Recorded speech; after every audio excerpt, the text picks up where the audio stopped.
System shock. It's a very calculated thing on Mondays. So my focus at the end of September, after we casted Hellblade Senua's Sacrifice for my blog post, my educational little blurbs and musings, was titled PsychologiQuil, Psychosis and Hellblade Senua's Sacrifice. And Hellblade Senua's Sacrifice by Ninja Theory was released on August 8th in 2017, and I casted it from September 8th to the 15th. And I believe this game is a shining example of how the interactivity of video games can compassionately represent the experiences of people with mental illness when it's done sensitively and correctly. And Ninja Theory, the British game developers of Hellblade Senua's Sacrifice, consulted with many mental health professionals, and most closely with psychiatrist and University of Cambridge neuroscientist Professor Paul Fletcher, to depict psychosis, which the definition of it is a mental illness in which there is a disconnect with external reality, properly. And Fletcher was at first really skeptical to join this project, and he stated in July's 2017 official PlayStation Magazine interview that he was pleased to do so, saying that working on this project was more of sort of a general discussion of the brain and the world and how it makes things up, and how we are so much more closer to psychosis than we'd like to think, and how you can incorporate them into a story, compared to just being a dictating arbiter in many other similar projects that tackled this subject in the past. And for me, this following quote is one of the most poignant points made in this interview to take to heart. What even the healthiest people do miss out on is a lot of stuff that's actually there.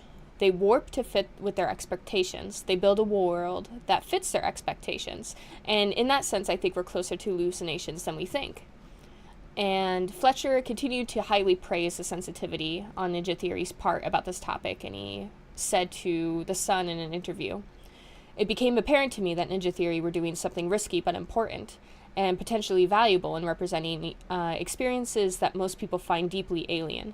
The fact that they are doing so in a first-person subjective viewpoint in a game setting, which demands that the player fully engages with the experience rather than passively simply observing it, really excites me. Indeed, it provides a great opportunity to show, in the context of the game, that all of us are creating our own worlds and realities all the same, all the time." So from start to end, we, as the player, are immediately thrown into experiencing visual and auditory hallucinations, which portray Senua's psychosis in a way that instantly involves us. We must solve pattern-based puzzles to open doors and combat warrior demons that are blocking our path. And through these two interactive methods, we can experience how reality shifts for those who suffer from psychosis. Even if the visual or auditory experiences don't strike a chord within you, the final battle is a really wonderful metaphor of how fighting mental illness on a daily basis throughout life can feel for many.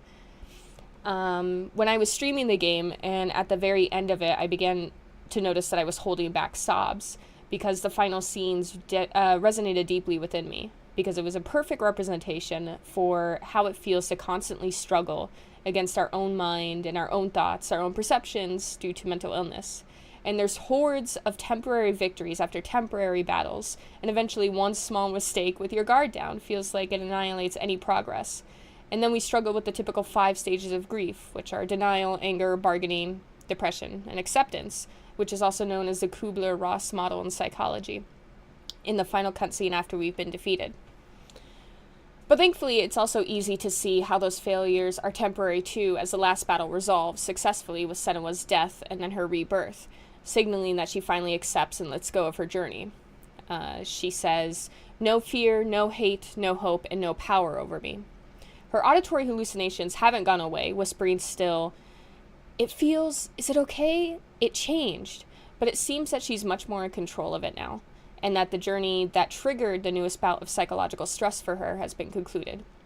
The game also features a 20-minute documentary that explains the behind-the-scenes of how audio, visuals, and research were captured with care within this game by Ninja Theory, and I highly recommend viewing that after beating the game to more fully appreciate why I believe Hellblade Senua's Sacrifice truly is a wonderful piece of art. And this game was a cathartic experience for me. and it renewed my faith in myself and others that it's possible to continue the fight against the illogicalness of mental illness. And obviously, if you've ever been affected by any of the issues you've seen in Hellblade, Senua's Sacrifice, or you think someone else has, and you want to talk to someone or find out more, there are resources such as Hellblade, Info, and Anxiety Gaming that can give more of that information. So, there you go.